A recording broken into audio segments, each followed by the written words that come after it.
This is Live Bet Sunday on VSiN, the Sports Betting Network.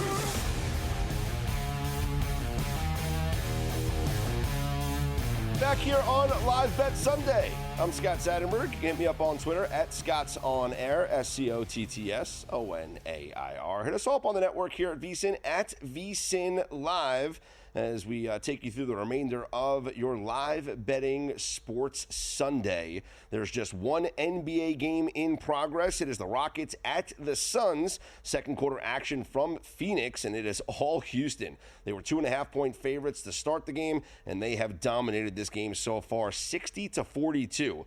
The Rockets leading the Suns right now with 3 minutes to go in the first half. There is one NHL game in progress right now and one that is set to start momentarily. The one game in progress right now, third period is underway, and the Maple Leafs have a 2-1 lead over the Ducks. Toronto was a pretty sizable favorite coming into the game, around -160 to -170. We did lay it with the Toronto Maple Leafs, so hoping they come through for us here, holding a 2-1 lead in the third period. And then our best bet that we gave out last segment coming up momentarily, a little less than 10 minutes away from puck drop there in LA. The Kings hosting the Sharks. LA is a massive, massive favorite. -380. But they're in an incredible situation, as I mentioned last segment, playing on the second of a back-to-back against the Sharks, who are also playing on the second of a back-to-back. So both teams have no rest. Both teams are on the second of a back-to-back. The home teams in this situation, 32 wins and 18 losses. The Kings lost yesterday on home ice. They are the best home team in the NHL.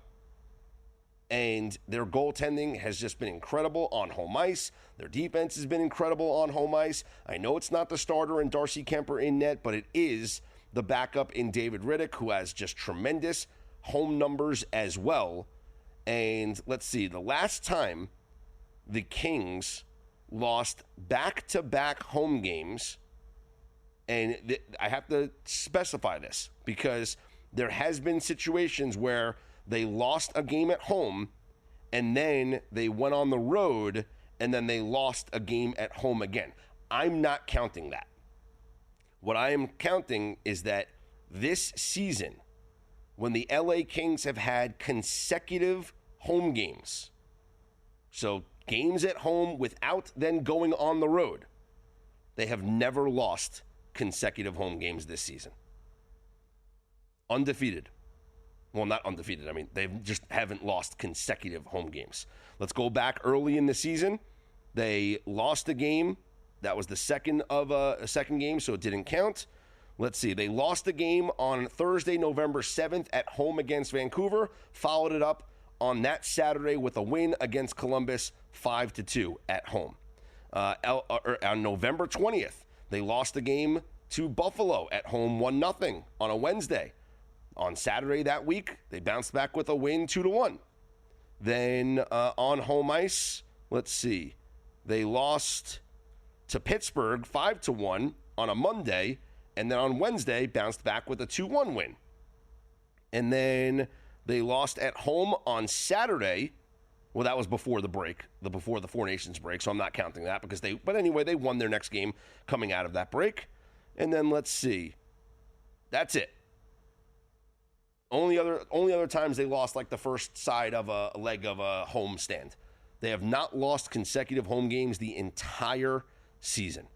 The best home team in hockey, the Los Angeles Kings, and we are backing them in this game here tonight. -1.5 on the puck line. We're backing them to win the first period. So we're laying a half a goal in the first period, and we also like a goal to be scored early in this game because we're going to fade the Sharks' backup goaltender, Georgi Romanov, making just his second start of the season. Meanwhile, not looking good for our Maple Leafs bet as the Ducks have tied the game at 2. So a goal for the Ducks here. There's still 16 minutes to go in regulation, but Sam Colangelo scoring on the power play. Can't take penalties, guys. Come on. Got to be better than that. Can't take penalties. But we got a 2-2 game there in Anaheim, so we're hoping that the Leafs can come through with a win for us now that they are tied at 2 apiece. Elsewhere, we'll talk to, coming up, with coming up next. I believe it's our next segment. We're going to be joined by our very own Greg Hoops Peterson, who correctly predicted the Final Four to be all number 1 seeds. The NCAA tournament rolls on. The Sweet 16 and Elite 8 concluded with historic numbers. A perfect 12-0 straight up for the favorites, as favorites have dominated this NCAA tournament. It has been all about the chalk. Favorites 51 wins and just 13 losses. 51 wins and 13 losses. ATS 35 wins and 29 losses. It's almost 55% ATS, but the straight-up numbers are historic because the 51 straight-up wins for favorites ties the most in an NCAA tournament since the field expanded in 1985. And we still have 3 games left. Unbelievable what we have seen. And for the bettors that like taking dogs, whether it's sprinkling dogs on the money line because you're interested in trying to get that little dog price on the Cinderellas or whatever, or you just like taking the points with dogs, it's been a terrible tournament for you. Just a terrible tournament. But the fans kind of seem to be responding. I mean, everyone wants to see the best teams play against each other. Whenever we talk about the NCAA tournament, we always say that, and I say we, the collective we, you guys know what I'm trying to say. We like underdogs early and chalk late. We like to see the Cinderellas in the first and second round pull the upsets. It's no better story than when you see a double-digit mid-major team, a double-digit seed mid-major team go to the Sweet 16. But then when it gets later on, we don't want to see that. We don't want St. Peter's going to the Elite Eight. We don't want Loyola Chicago in the Final Four. No, we want the best on best. We want to crown a national champion. We want the best teams to play for that title. And right now, we got the best teams. You got the 4 number 1 seeds playing in the Final Four. And here are your odds right now. The favorite to win the tournament is Duke. They've looked great the entire way. Not going to deny that. And by the way, when I say these odds on the favorites, on the futures in the tournament, I don't recommend any of these bets, okay? You're better off money line rollover all of these teams. So if you like Houston to win the national championship like I do, bet Houston as a dog against Duke. Once they win that game, take your winnings, bet them on the game in the national championship game. You're going to get a better payout on all these teams if you do it that way. But here are your odds. Duke is the favorite, plus 105. Florida next at plus 290. Houston next at plus 350. Auburn next at plus 500. Your odds for the Final Four games, which will be next Saturday in San Antonio. Florida is a 2.5-point favorite over Auburn. And Duke is a 4.5-point favorite over Houston. I know it's been a chalky tournament. I know that it has been favorites all the way. I can't help but love the dogs here in the Final Four. I want both dogs. That's how I did my bracket.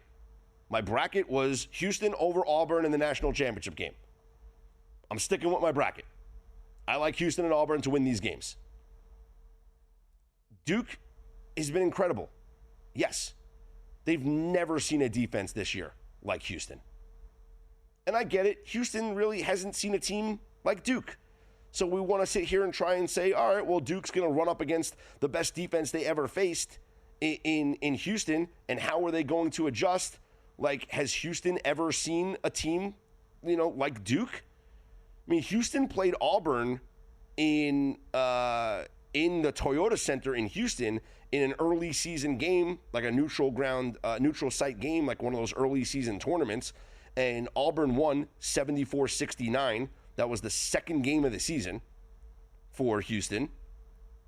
They played Alabama, another one of these tournaments. That was here in Vegas in the MGM Grand Garden Arena. And they lost to Alabama 85-80. And so if you want to say, all right, well, maybe like Duke is kind of like a combination of those teams. They do some things that Auburn does well. They certainly do some things that Alabama does well. And they kind of, look like that. Plus, I mean, look at the common ground. Like Duke blew out Alabama by 20 points. And Houston lost to Alabama. It was so different. I mean, different times of the year. It's not exactly that easy to just go back and look at a common opponent like that when one game was the fourth game of the year in a neutral site tournament game, and the other one was, here in the NCAA tournament when you're rolling and you're peaking at your best. So I don't know. I don't know if that's a valid thing, but it's a data point. It is a data point. To me, though, I back the coaches, and that's the most important thing. I look at both of these games, and I think that both Auburn with Bruce Pearl and Houston with Kelvin Sampson have a major coaching edge over John Shire of Duke and Todd Golden at Florida. That's why I like both dogs here in the Final Four. We'll get Greg Peterson's take on it coming up next. If you're betting on sports, why not try the races? First Bet lets you wager on hundreds of horse races every day from top tracks around the U.S. and around the world. Sign up at firstbet.com. That's the number one stbet.com and use promo code VSIN200 to claim a 20% rebate for your first 60 days up to $200. Head to firstbet.com today. More Final Four breakdowns coming up next. I'm Scott Seidenberg. This is Live Bet Sunday right here on VSIN, the Sports Betting Network.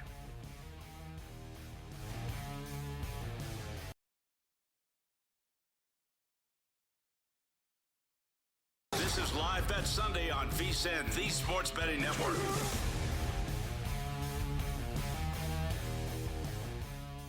On your bracket, who made your Final Four? Absolutely. Well, I'm going to take a lot of flack for this one. Uh-oh. We've got 4 1 seeds. 4 1s? 4 1s. Okay, well, you don't need to tell us who they are. We know who they are. Yep, we've got Duke versus Houston. Come on, you can't have 4 1 seeds Florida. In the Final Four. Yep, I've got 4 1 seeds in the Final Four. Like, I tried to make the case for all these, 2 seeds. I tried to make the case for all these 3 seeds. I really think that this is a year where the top 4 teams are a tier above everyone else. And then from there, we have some chaos. I do have St. Mary's making the Elite 8 as a 7 seed.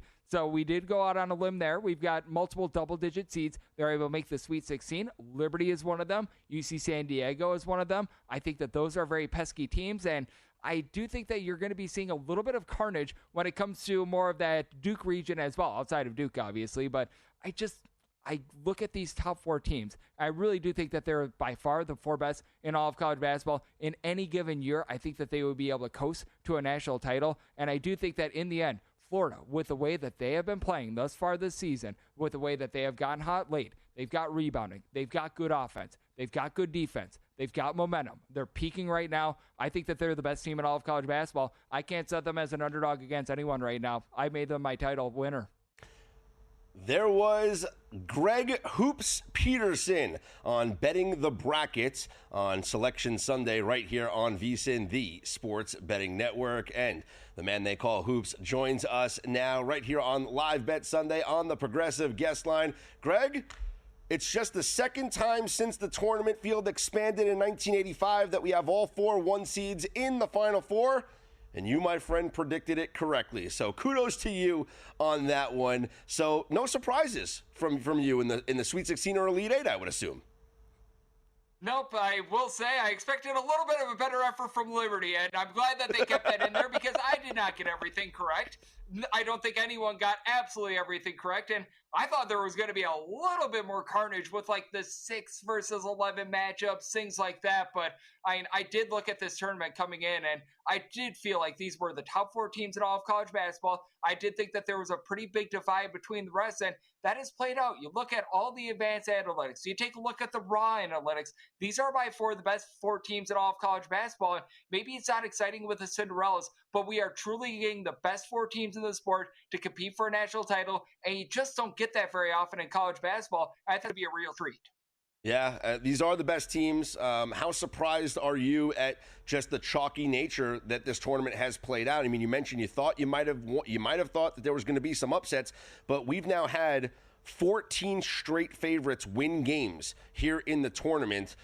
51 wins for favorites straight up, ties the most ever in a tournament since the field expanded in 85. It's going to break that record, I'm sure, over the next 3 games.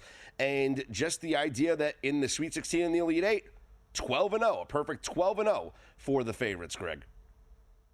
Yeah, I mean, I just thought that we would get a little bit more fight from these 12 seeds, maybe an 11 seed being able to make the Sweet 16, something like that. So from that aspect, it's been a little bit surprising. What we see now, these 4 1 seeds has not been surprising, but I did think that we were going to be getting a little bit more herky-jerkiness in terms of more of the bottom teams. But that's just the way that things are structured this year in college basketball. I don't think that it's all because of NIL or anything like that, because just 24 months ago, we were looking at San Diego State versus Florida Atlantic going to a Final Four and meeting up for the right to be able to go to a national title game. So I don't think that it's all NIL and everything like that. That's just the way that things have shaken out this year. And it's very clear that the SEC, known for being a football conference, has stuck a lot of resources in basketball, and they have been rewarded handsomely for it.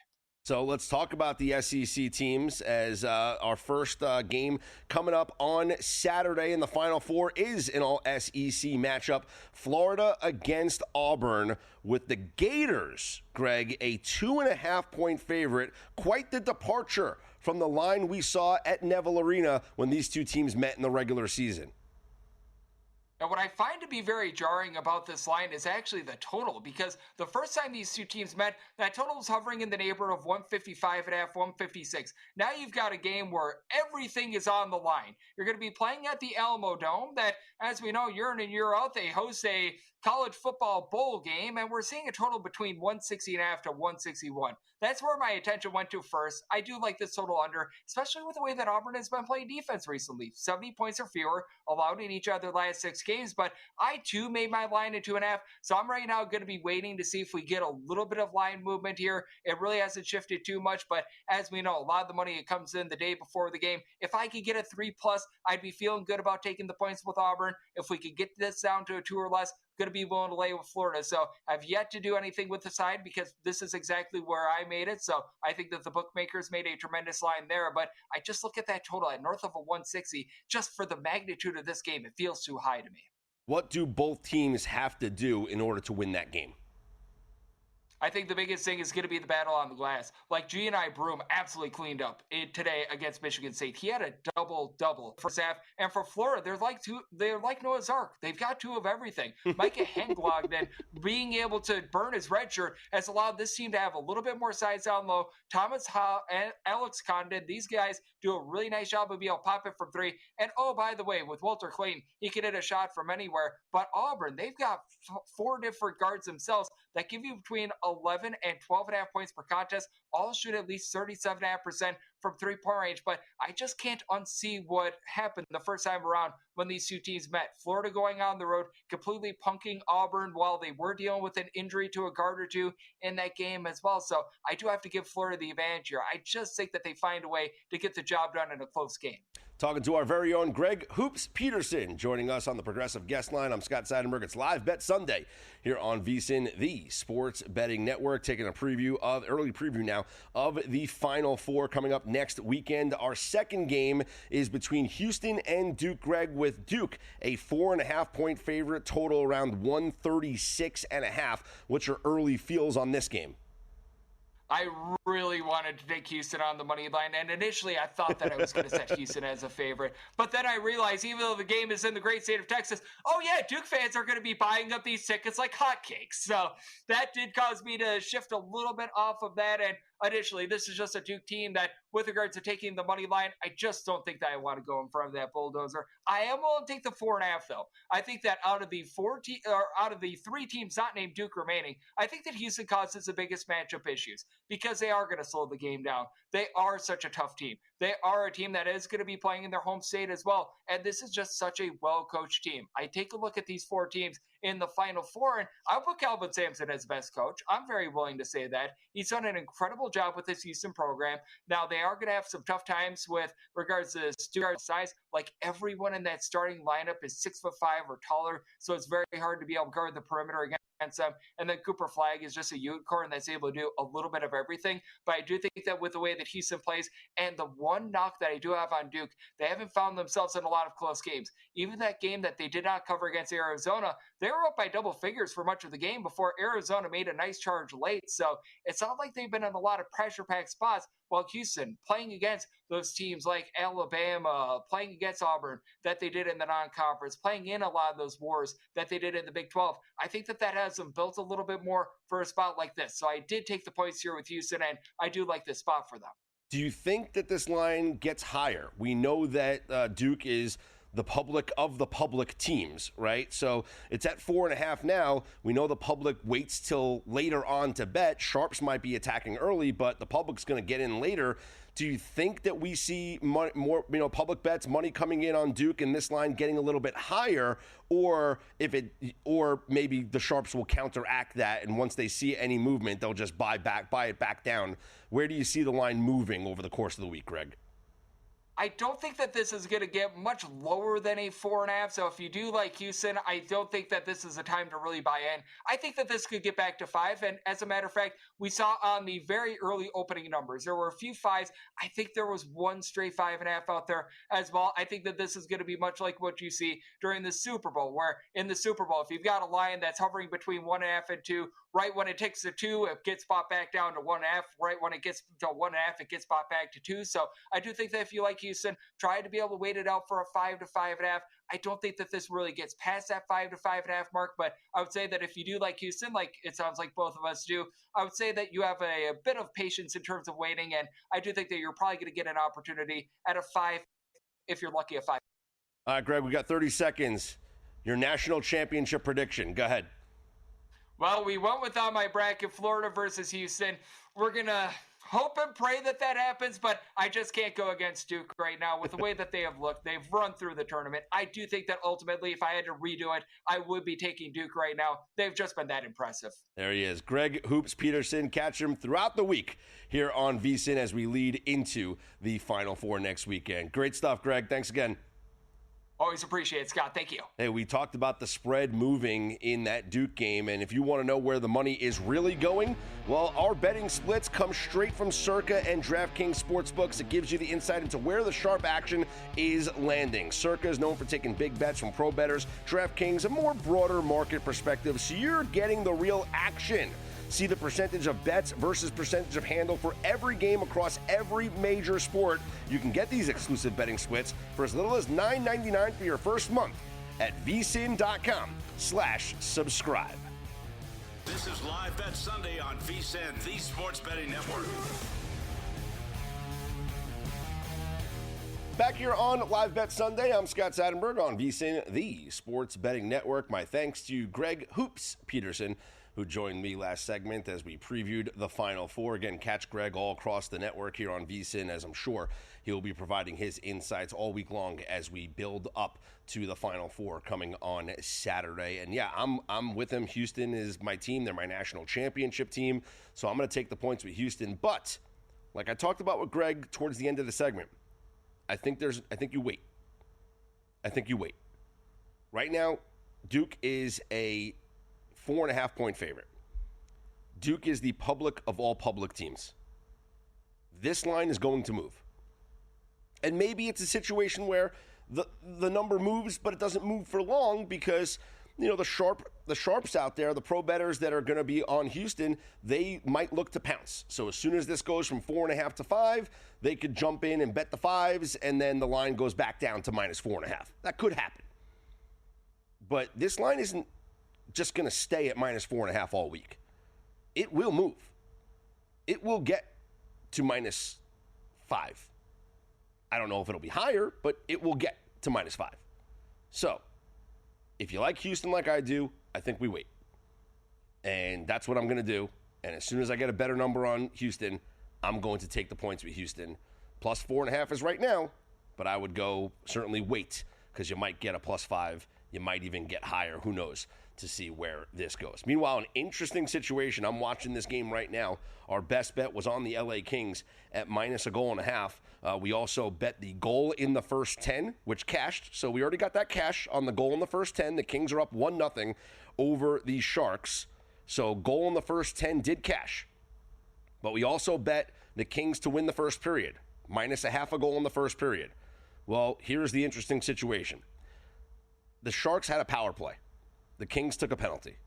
While on the power play, or on the penalty kill, the Kings have just taken a second penalty. So now the Sharks have a 5-on-3 advantage for about 90 seconds now. So watching this to see how it plays out, see if the Kings can kill off this 5-on-3, or the Sharks might be able to tie this game up at 1. And if they do tie it up while on the 5-on-3, they'll still have a power play because the first power play will be over, but the first penalty, will be negated by the goal. The second penalty will still be alive. So the Kings would have to kill off another one. So we'll see if the Kings can kill off this 5-on-3. Now we got about a little less than a minute left on the 5-on-3, and then it'll be a 5-on-4. So little sweaty right now for our first period bet. But good thing we already cashed our goal in the first 10.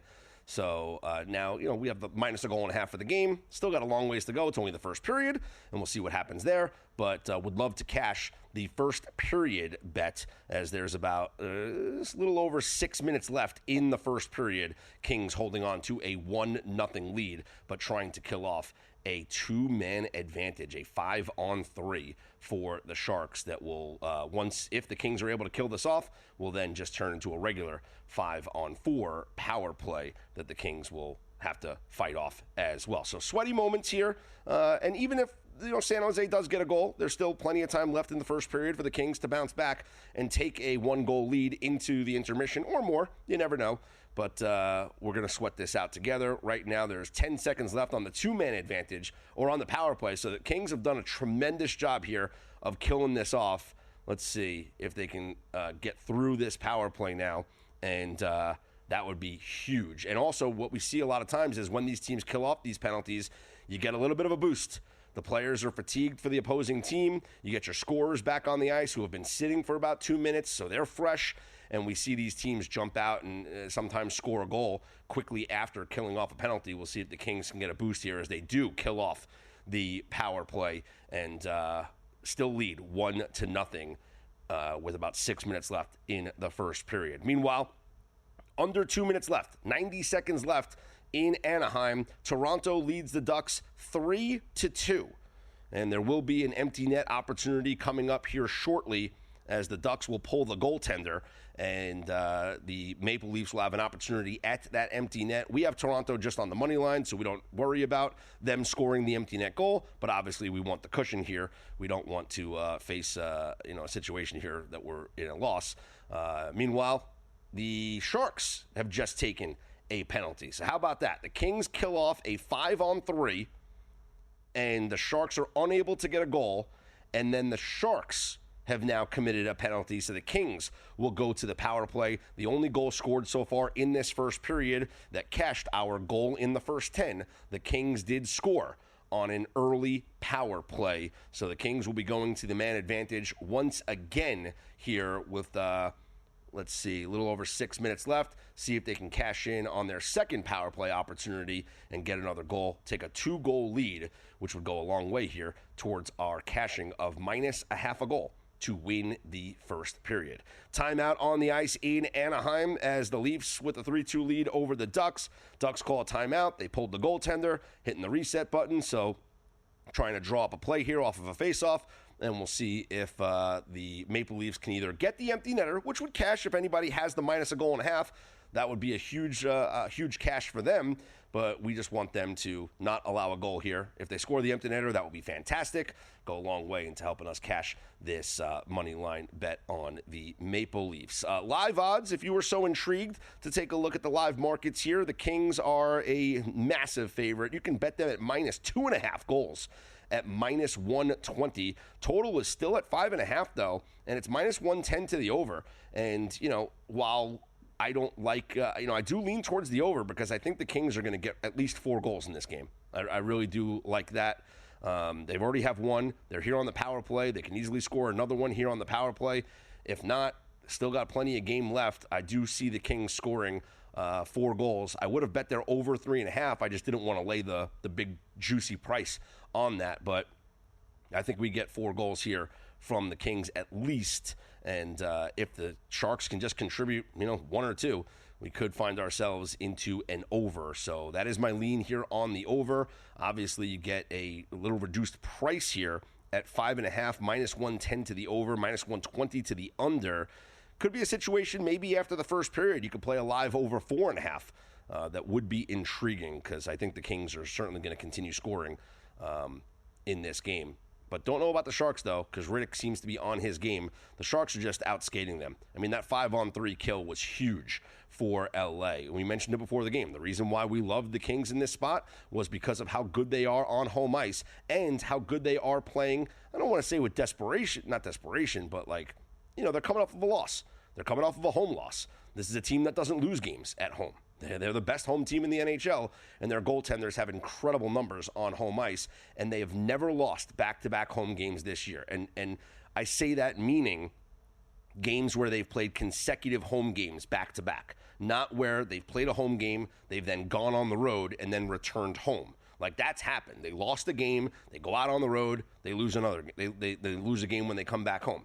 But when they have consecutive home games, like a homestand, they've never lost back-to-back home games this year.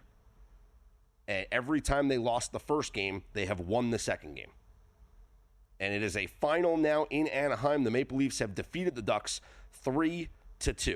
So that is a final big win for the Maple Leafs as they get the sweep in Southern California, winning in LA against the Kings, and then winning in Anaheim against the Ducks. So just one NHL game only in progress right now, the Kings and the Sharks. We are going to sweat that out together. In the NBA, let's take a look at that Rockets game against the Phoenix Suns. My goodness, this is a blowout.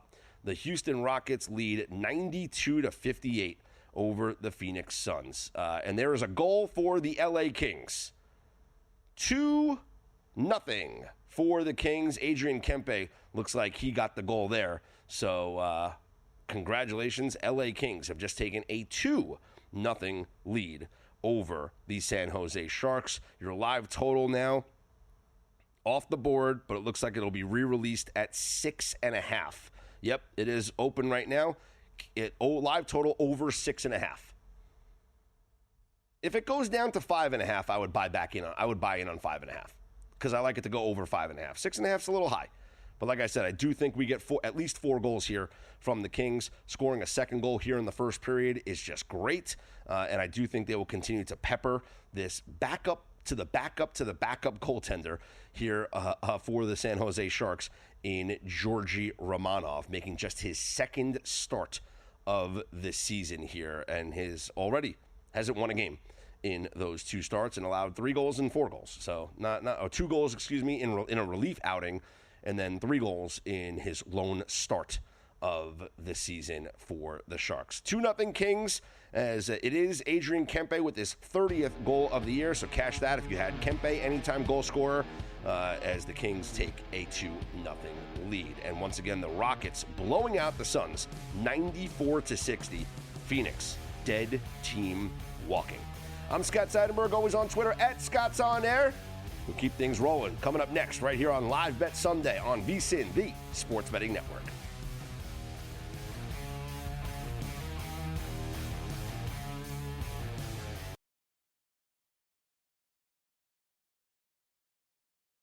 This is Live Bet Sunday on VSiN, the Sports Betting Network. Well, I know we still have, a week or so, 2 weeks left in the NBA regular season, but it just feels like the Phoenix Suns have already booked their tee times. The Rockets are beating the Suns 103-68 with 2 minutes left to go in the third quarter in Phoenix. Suns teetering on the play-in tournament. They are a game back of the Kings for the 10 seed. They lose this game, they'll be a game and a half back. The schedule doesn't get easier from here on, they have the most difficult strength of schedule remaining in the NBA for the final 7-8 games of the season. They will face the Milwaukee Bucks. This is a road trip, by the way. At Milwaukee, at Boston, at the Knicks, home to the Warriors, home to the Thunder, before wrapping up the season at home against the Spurs and on the road at Sacramento. The Phoenix Suns are toast. I mean, it's just embarrassing. Absolutely embarrassing. And I'm shocked they didn't trade Durant at the deadline like I thought they were going to. But this team is in just, I mean, they stink. There's so much talent between Booker and Durant, and, you know, they just haven't been able to put anything together this season. And the coaching's there too. It's like such a mess. There's never such a disappointing season it has been as far as expectations are concerned. One of the most disappointing seasons we've seen out of an NBA team here, going with the Phoenix Suns. But anyway, 103-68 is the score with 2 minutes left in the third quarter. I'm Scott Seidenberg. It's Live Bet Sunday here on VSiN, the Sports Betting Network. Final minute of the first period in L.A., and the Kings have a 2-0 lead over the Sharks. We already cashed one of our best bets with the goal in the first 10 minutes. That cashed. Our second best bet is going to cash with the Kings minus a half a goal in the first period, meaning that they have to have a lead here at the end of the first period. And then our other best bet was just the Kings minus a goal and a half in the game. So off to a great start here with a 2-0 lead under a minute left to go in the first period. The first week of the Major League Baseball season is the first weekend, of the Major League Baseball season is in the books. The New York Yankees are undefeated at 3-0, and they are bombing away record-setting home run numbers, thanks to the torpedo bats, if you will. But they swept the Milwaukee Brewers in the first weekend of the regular season. Also undefeated are the St. Louis Cardinals at 3-0 after taking all 3 games from the Minnesota Twins. The San Diego Padres off to a 4-0 start after taking all 4 games from the Atlanta Braves, including a win here on Sunday Night Baseball, in which Nick Pivetta had an incredible outing. Pivetta was 1 hit away from having 7 perfect innings against the Braves. Orlando Arcia with a single. That's it. And no walks. Just a brilliant outing for Nick Pivetta in his first start there for the Padres. And the Dodgers are 5-0. They win the first 2 games against the Cubs in Tokyo, and they take the first 3 games here against the Tigers. So a 5-0 start for the Dodgers to start the year. The Milwaukee Brewers, Atlanta Braves, Detroit Tigers, and Minnesota Twins, your winless teams, obviously, just based on the matchups that we've seen them play against. Your highest scoring offense in Major League Baseball is the New York Yankees with the 36 runs scored. The Dodgers have scored 30 runs, and the Chicago Cubs with 25 runs, but both the Dodgers and the Cubs had the 2 extra games there in Tokyo. Your lowest scoring teams so far for the first couple of days in Major League Baseball, with only 6 runs scored over the weekend. The Minnesota Twins, the Colorado Rockies only scored 8 runs in their first 3 games. The Braves only 7 runs scored in 4 games played in San Diego. Let's take a look at the Major League Baseball schedule here for Monday. We have a couple of day games because it is home openers for some teams that started the year on the road. So the Brewers will have their home opener in an early afternoon game there in Milwaukee against the Kansas City Royals. Milwaukee is a short minus 120 favorite with Elvin Rodriguez. Elvin Rodriguez on the mound for the Royals, and Chris Bubich going for the Kansas City Royals. For the White Sox, they are at home against the Minnesota Twins. Not their home opener, but it is a day game there on the south side, as Chicago is dogs at home, as you would expect. Twins are a minus 180 favorite. Chris Paddock gets the start for Minnesota, and Martin Perez goes for the Chicago White Sox. It'll be the home opener for the Baltimore Orioles taking on the Boston Red Sox. Baltimore is a minus 150 favorite with Cade Povich on the mound for them, and going for the Red Sox is Sean Newcomb. Meanwhile, for the Rockies and Phillies playing in Philadelphia, it is the home opener for the Phillies. Christopher Sanchez on the mound for Philadelphia. They are a sizable minus 260 favorite. Herman Marquez will get the start for Colorado. Cal Quantrill starts for the Marlins as they take on the Mets. This is a night game. Well, it's an early evening game, a 6:40 Eastern time start. David Peterson gets the start for the Mets. Mets are a minus 180 favorite on the road. Kumar Rocker gets the start here for the Rangers. So much hype surrounding Kumar Rocker, going back several years ago. A lot of draft drama, and then now he is back in the major leagues. So Kumar Rocker will get the start for the Rangers in Cincinnati against the Reds, and Brady Singer going for Cincinnati. Line in this one is Texas, a minus 125 road favorite. Pirates are at the Rays. Drew Rasmussen, welcome back after injury for Tampa. They are minus 180 favorites. Carmen Mlodzinski will start for the Pittsburgh Pirates. Now, games being played in Tampa, I've mentioned this before. I'm going to continue to mention it. I lean towards overs because this is a smaller ballpark than what the Rays are accustomed to or what other teams are accustomed to going into Tampa. This is the equivalent of playing at Yankee Stadium. The only difference is the weather. Now, it's going to be a beautiful night tomorrow night in Tampa. The weather forecast says 81 degrees. Obviously, depending on which way the wind's blowing, you have to determine if you want to make a bet on the over or not. But the dimensions at Steinbrenner Field in Tampa, where the Rays are playing their home games this year, that's the Yankees spring training facility. It is an exact replica of Yankee Stadium. That means 314 down the line, short porch in right field. Total of 8 here between the Pirates and the Rays. I know the Rays didn't have an over series against the Rockies.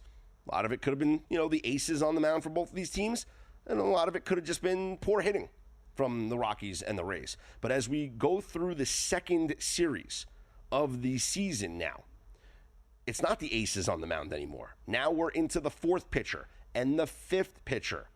And then, the aces will come back around again, but I think in the first couple of games of these series this week, we can lean towards the overs in these games. Elsewhere, Nationals are at the Blue Jays. Michael Soroka on the mound for the Nationals. Bowden Francis, who had an incredible year last year, especially at home for Toronto, he'll be on the mound for the Blue Jays. And the line in this one, we're seeing Toronto a heavy favorite at minus 175. Angels are at the Cardinals. Miles Michaelis going for St. Louis. They are minus 135. Tyler Anderson will oppose him for the Angels. Giants are at the Astros. Jordan Hicks will go for San Francisco. Ronald Blanco gets the start for Houston. Houston's minus 125. The Guardians are at the Padres. It'll be Luis Ortiz going for Cleveland. And for San Diego, the undefeated San Diego Padres, Kyle Hart gets the start there at Petco Park. San Diego minus 135. Tigers, the winless Tigers, are at the Mariners. It looks like it's going to be Emerson Hancock for Seattle. They're minus 120 favorites. Jackson Jobe, young talented arm for the Tigers. Cubs are at the A's. This is the first game in Sacramento for the Athletics. Again, smaller ballpark there. It'll be Joey Estes on the mound for the A's, and Ben Brown gets the start for the Cubs. Cubs are a short minus 130 favorite. And then Braves are at the Dodgers. Tyler Glasnow gets his first start of the season for the Dodgers. Grant Holmes on the mound for the winless Braves. Dodgers a heavy minus 250 favorite. Stay tuned. Right after Live Bet Sunday, it's Cashing Out with Joe Serralo. And then tomorrow morning, make sure you wake up with VSiN by the books with Dave Ross and former Major League pitcher Jensen Lewis at 7 a.m. Eastern Time, followed by a numbers game with Gil Alexander at 10 a.m. Eastern. It's all coming up next here on VSiN. I'm Scott Seidenberg. You can hit me up on Twitter at ScottsOnAir, ScottsOnAir. Let's cash this final bet of the night with the LA Kings minus a goal and a half and continue what has already been another profitable episode of Live Bet Sunday. Hope you all enjoyed it. Hope you all cashed in with us. Joe Serralo and Cashing Out comes up next right here on VSiN, the Sports Betting Network.